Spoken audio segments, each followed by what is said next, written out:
TechAfrica News Podcast from Africa for Africa. In partnership with Smart Africa.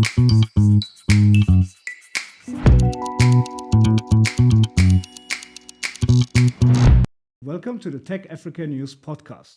I'm Akim Benamara and I'm your host. Today I'm joined by Dr. Peter Ndegwa, CEO of Safaricom Group. Today we're going to talk about Safaricom's impact in Kenya, Ethiopia and other markets and what is next. Hello Peter, nice to meet you. Nice to meet you, Akim, and nice to be here. Thank you, it's a pleasure. Safaricom is turning 25 years this year. And you've been leading the company through some of the major milestones. So what does this moment mean to you and where do you want to take the company next? Yeah, so you're right. This is a year of milestones. So Safaricom is going to be turning 25 in October. And M-Pesa, which as you know, is the pioneer for mobile money in Africa and probably in the world, also turned 18 in March. So a year of two big milestones. So Safaricom was started in 2000. Actually used to be a small department in telecom Kenya, which is now the third player within Kenya. Eventually, it was privatized by the government. Vodafone invested in it. So today, Vodafone owns 40% through Vodacom, 35 and 5% by Vodacom. Vodafone, and then 35% is still held by the government. And then 25% is on the stock exchange. So it's a very interesting company. But from the beginning, Safaricom has been very, very different. It's been about transforming lives. So impact on community has been very, very significant. So when you ask me about the milestone, it is about celebrating 25 years of transforming lives, including driving financial inclusion from the 20s when M-Pesa was started in 2007 to now in the 80s in Kenya, and actually has spread into 8 markets, to Safaricom investing in Ethiopia and being the majority shareholder amongst investors like Sumitomo, like BII, like IFC, and now actually just having crossed the 10 million mark in our Ethiopia business. But when you think about Safaricom as a group, you think about impact, you think about inclusion, and you think about really transforming lives. So we can speak about what Safaricom has done over the years, but we are really, really proud of being, in particular, the pioneer of M-Pesa. M-Pesa transacts $800 million every day for 365 days a year. It powers the economy. It is actually about half of the GDP flows through the ecosystem. And now it's much more an open ecosystem. But it is open to everyone.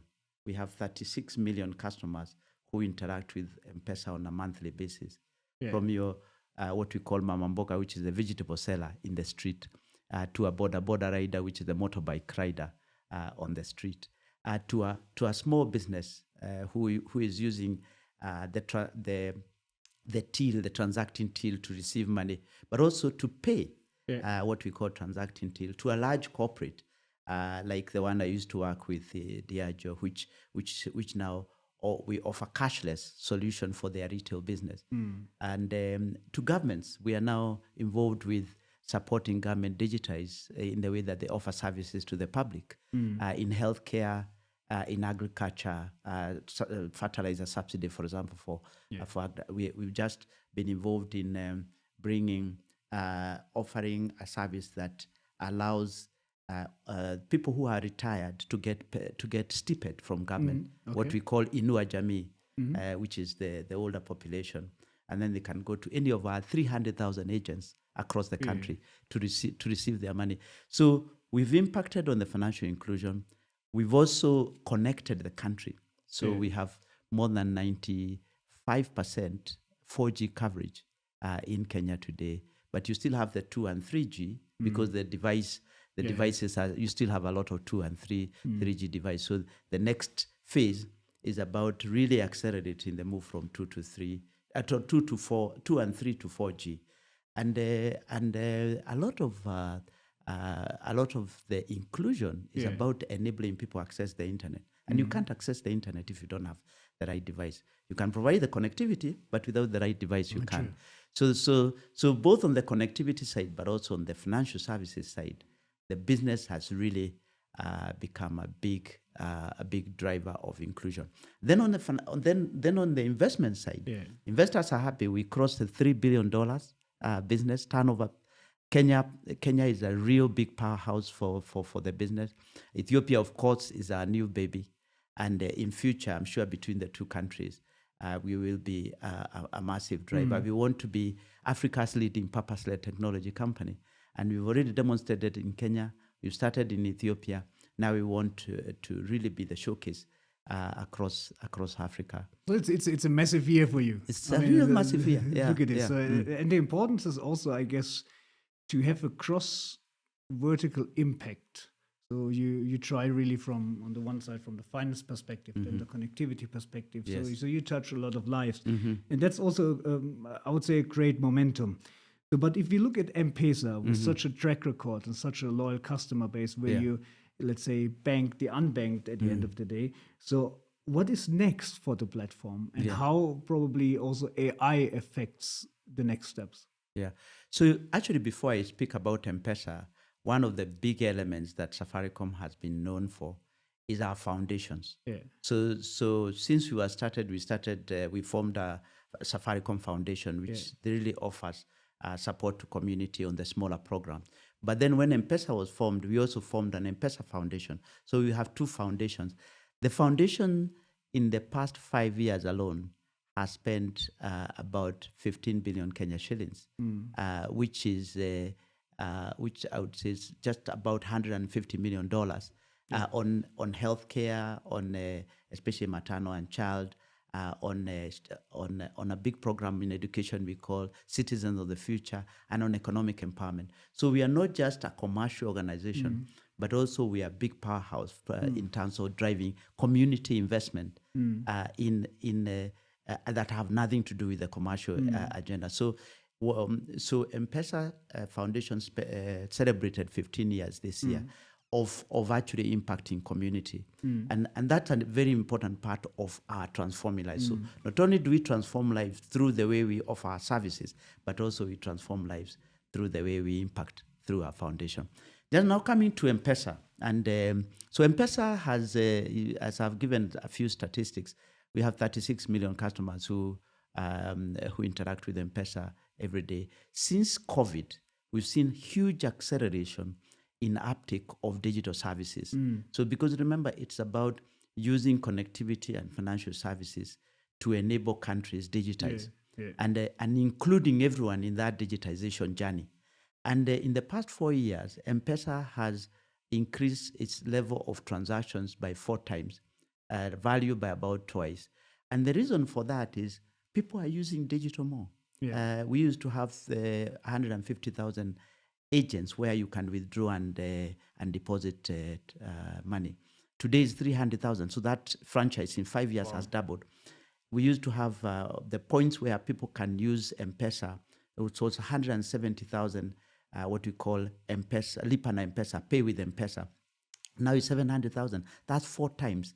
So it shows you the level of acceleration in terms of digitization and M-Pesa. We used to have only 10 transactions chargeable by Safaricom. Now it's 40. So 4 times more transactions are chargeable today on M-Pesa compared to 2020. However, we also have half of the transactions are free. So the smaller transactions below $1 are free. And the reason is we want to remove friction so that customers, if you are buying bananas in the streets, if you are entering into a bus or in local transport, you don't need to think about the cost of using M-Pesa. So which is very important. And then now we have really accelerated the interaction between M-Pesa and opened it up as an open ecosystem with banks. So using APIs. Now about a third of the transactions on M-Pesa come through APIs. And then we have 100,000 developers who are not Safaricom employees, but who actually engage to interface the businesses into the M-Pesa ecosystem. So M-Pesa is a much more open ecosystem. And then, of course, 2 years ago, we launched the Super App. It's about 5 million customers who are using the Super App every day, but those need a 4G device. So when you asked me about the next phase, M-Pesa has been a very, very strong platform on the payment side. And that payments is still growing, as you have heard. But we need to go beyond payments. So we've gone into credit, individual credit. We have a very popular product called Fuliza, which is like in Swahili, blow. So when you don't have money and you've run out of money, you Fuliza into your account. So that's credit on the consumer side. We've launched credit for business, small businesses in particular. So you are operating your till and you are receiving money, but you might want some credit. So we work with the financial institutions to offer credit. And then we now started to move into wealth and savings. So we are saying we've sorted out financial inclusion through everyone accessing M-Pesa. Let's now deal with financial health. So we've started, we launched a product called ZD, which is a Swahili word for increase or grow. So it is a savings product.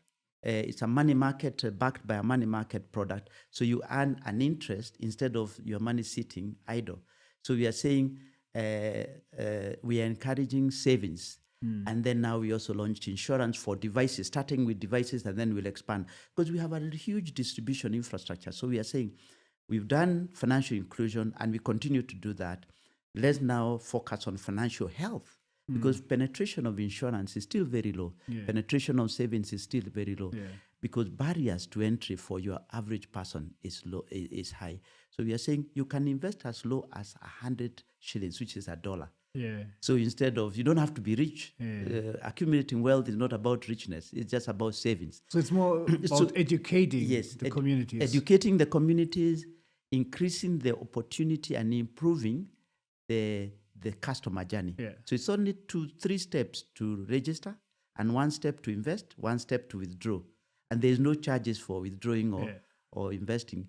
So it is actually making it easier to live in a digital world but access services that you could not be able to access across the whole financial services spectrum. And then overlay, you asked the question about AI, overlay machine learning and intelligence in the way now you start to think about what are the customers, what's the data that we have, and what does it tell us about the customer. So we use that for credit scoring as we work with banks. We use that to offer services that are more suited depending on the segment. So the youth might want a different segment from a person like myself. So using AI to improve both the propositions that you are offering, the experiences that you are offering, but also to deal with things like fraud. Understanding which customers, in a financial services ecosystem like that, customers, there will be crooks who will want to defraud customers, say, is that digitally or social engineering. So you can use AI to make sure that we protect customers, either in terms of the way they use their identity, in terms of pre-warning or saying who is likely to be defrauded.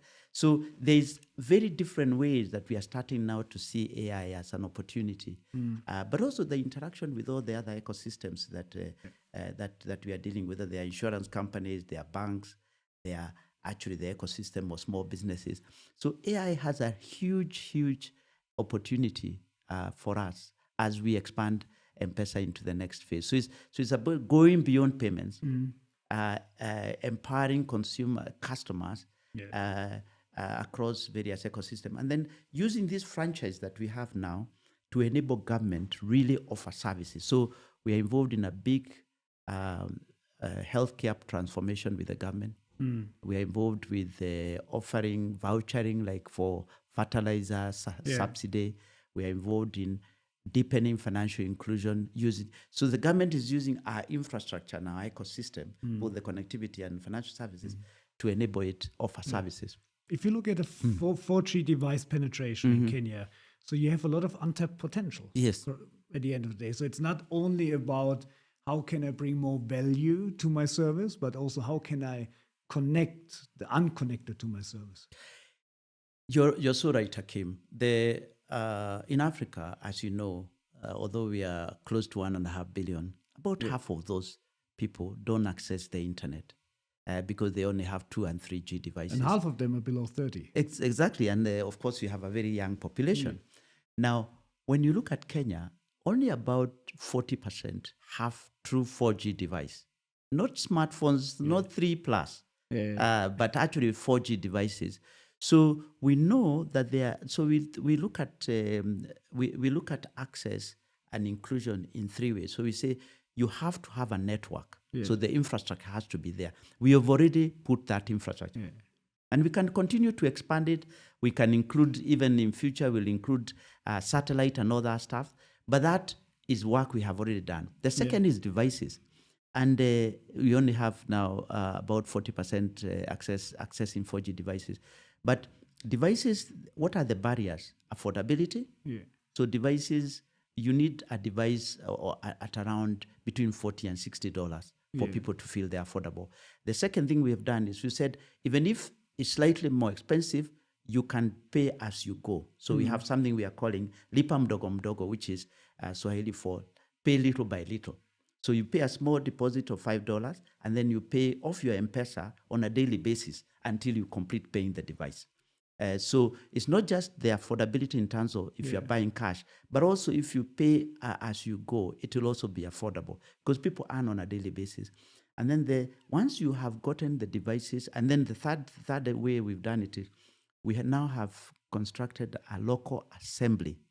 So we now in Kenya, together with some of the other MNOs, come together and put an assembly plant to assemble 4G devices that are costing $50. And then we worked with government to remove the duties because they are being assembled locally.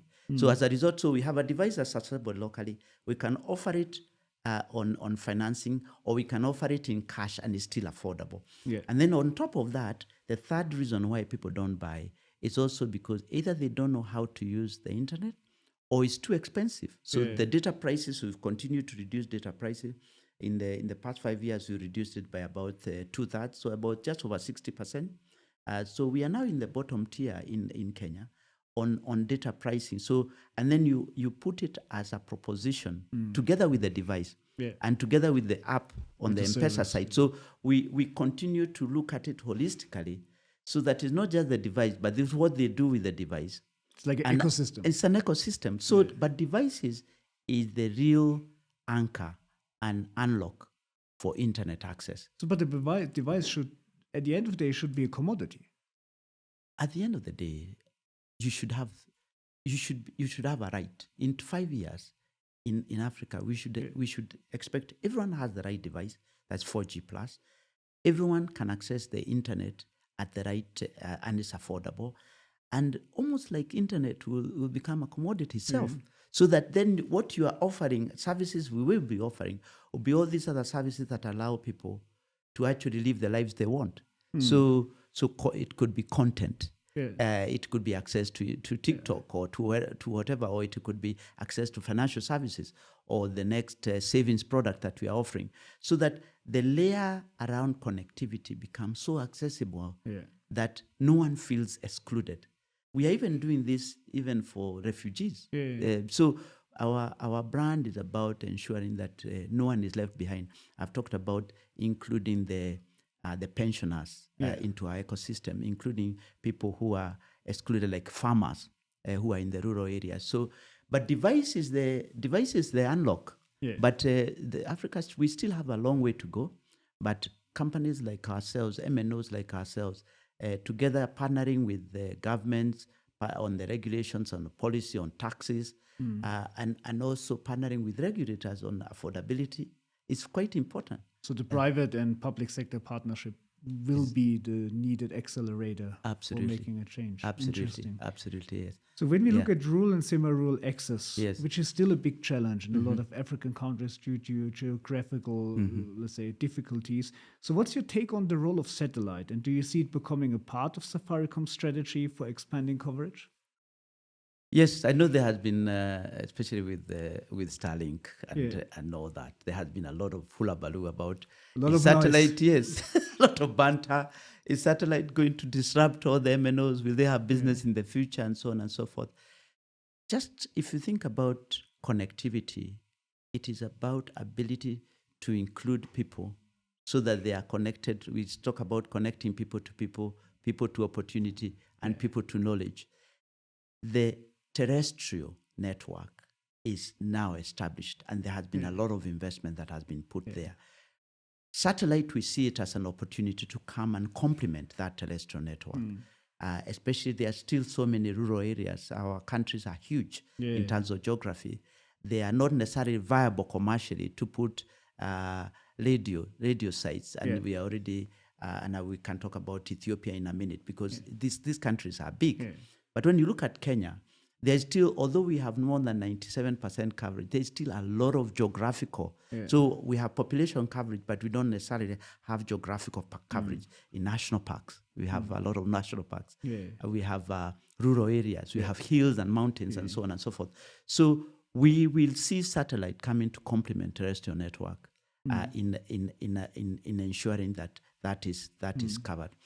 In urban areas, or generally we see from an MNO perspective, we see satellite also offering us an opportunity for backhaul, especially when we have sites in the rural areas. Instead of using microwave and using the old satellite technology, we can use LEO type satellite to actually backhaul traffic, and actually it improves ability to connect, ability to transport, and also the cost of it.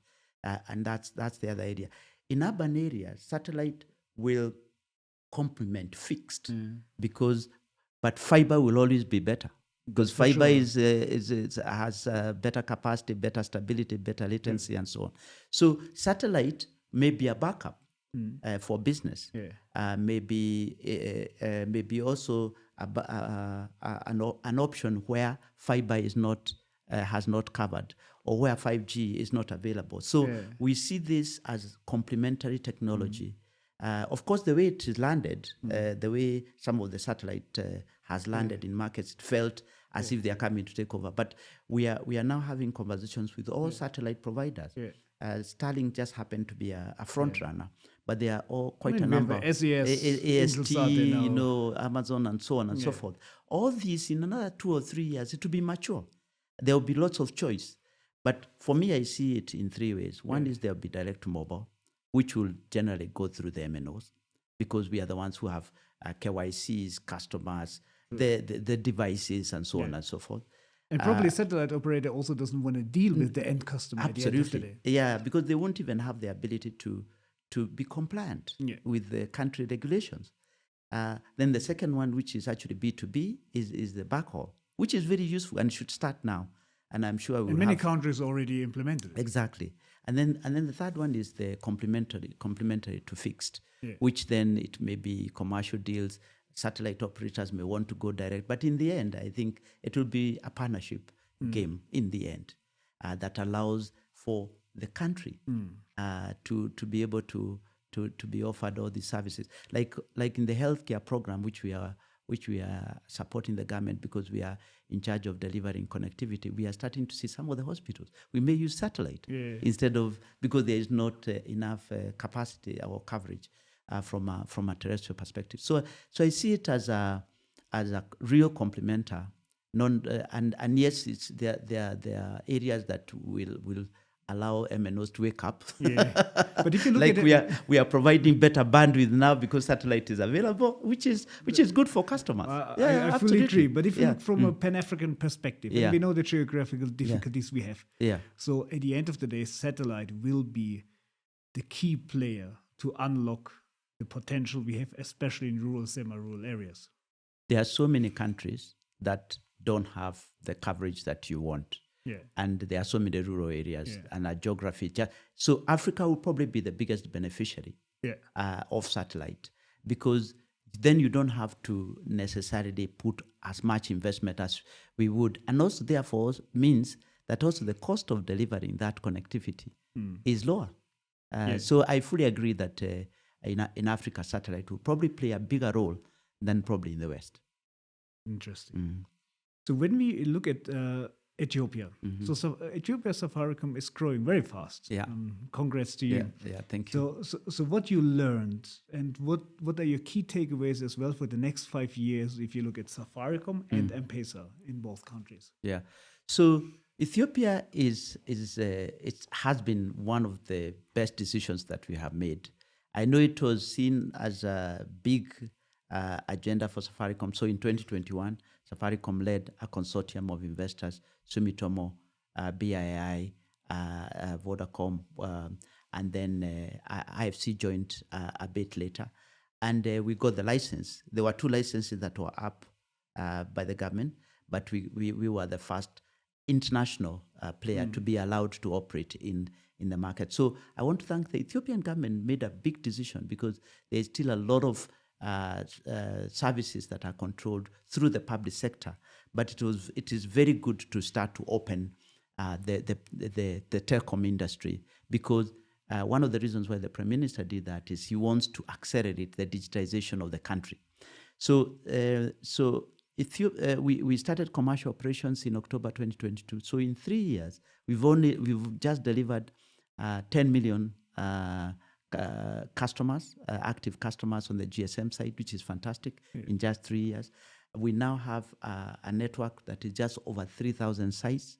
Kenya, that's about half of what we have in Kenya. So again, very, very significant. We are covering about 50% of the population so far, but it still shows there is still so much more to do. Yes, we are complementing what Ethiotel has been doing, which has been in the market for a long time. They of course, are much bigger than us, but they're also the incumbent.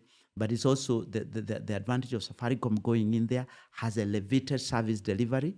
So today you can make an internet call from the airport to your hotel. 5 years ago, you couldn't. So it has been very beneficial to customers, to Ethiopians, to the country.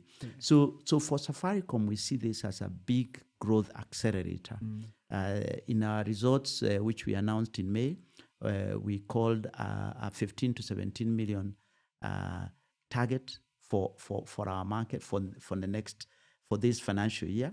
So it means that we are going to grow the customer numbers quite significantly. We are seeing very good commercial momentum. So because now we have the sites, we have the network, and we have modern 4G plus network. So if everyone who comes to us can actually use their 4G phone from the very beginning. So we are seen as a very good data network, and then starting to grow our voice business and M-Pesa business.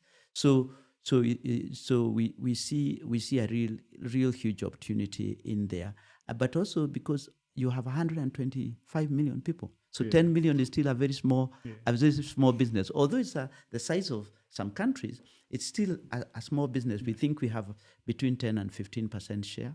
But when we get to 15 to 20 million, we start getting scale. We start getting a non-net community that we can now start to offer big different services. So we see this market in the future could be, in customer terms, bigger than Kenya, just because of the sheer size of the population. And when you consider there will be dual SIMing, you would expect that Ethiopia for Safaricom will be bigger than Kenya. I mean, not financially, Kenya probably will still be bigger because of the size, just the profitability of the business, but also the size of M-Pesa. But in future, we also see M-Pesa as a big opportunity. It will follow a different path than Kenya has followed. The peer-to-peer transfers, which is where we started, the cash in, cash out, which is where we started in Kenya and some of the other markets, it's probably not likely to be the same path that Ethiopia take. We'll probably see a lot more payments, a lot more financial products coming through at the beginning, enabling digitization of the way government offers services, because most of the services are still offered by government entities. So we are very excited. It is, I know the investor community was a bit apprehensive because of three things. At the time when we went in, we had the Tigray issue. Now that has been resolved. And although there's still a few issues security-wise, that was a big milestone. We had an issue with the currency because it was controlled. Now it's open to the market. It was opened in October last year. Now people can go in and buy currency, which is important for eventually when we need to take dividends out. and also bring in, take cash out to be able to replenish the investment. And then the third thing is that on the regulatory side, the market is improving in terms of creating a level playing field for everyone. Because remember, this is a country that didn't have a private owned telecom. And telecommunication having competition is good. It's good for the country. It's good for customers. It's good for community. And also the relationship between Kenya and Ethiopia also helps with Safaricom being the lead player, because we have a lot of links between the suppliers' power. We have a big investment. The Safaricom investment is the largest private sector investment that has gone into that country. We've invested now close to $2.3 billion into that country as a consortium, of which about half. It's a big infrastructure project. Absolutely, a big infrastructure project. But it is great for the future digitization of that country. And we've just launched now our foundation, Safaricom Ethiopia Foundation, to follow the same path that we've done in Kenya in terms of not only being a commercial organization, but also being rooted in the way we serve community. So the importance of supporting the community remains for you as a strategy pillar. Absolutely. So, Akim. So what's one bold prediction you'd make about Kenya or Africa's digital future? Something probably no one was thought about or you only believe in? For me, Africa can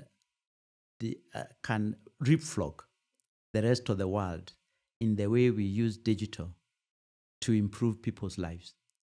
Because many times Africa has always relied on the West to offer support, development. You've seen what has happened with the USAID being cut and all these things.